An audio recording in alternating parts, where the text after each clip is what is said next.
ও শানু, তোমার জন্য একটা জিনিস নিয়ে এসেছি।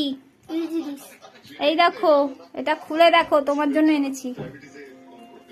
তাড়াতাড়ি খোলো, তাড়াতাড়ি খোলো, দেখো তোমার পছন্দ হয় নাকি, তাড়াতাড়ি খোলো।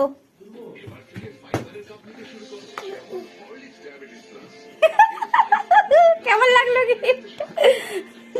কেমন লাগলো? প্ল্যান করলাম তোমার সাথে, কেমন লাগলো বলো? বোকা বানালাম, বোকা। বন্ধুরা দেখো, ওকে খালি বাক্সটা দিয়েছিলাম বলে ওর মনটা খুব খারাপ হয়ে গেছিল, তো ওর জন্য এই যে এই আংটিটা দেখাও, এই যে এই আংটিটা নিয়ে এসছি।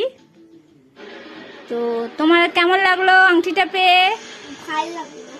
ও সকাল থেকে ওর দাদার একটা আংটি দেখে বায়না করছিল যে আমার একটা আংটি দাও, আমাকেও একটা আংটি দাও। তো ওর জন্য, সেই জন্য এই যে এই আংটিটা নিয়ে এলাম। তো প্রথমে ওর সাথে একটু মজা করলাম। আমার কাছে 4টা আংটি আছে, 4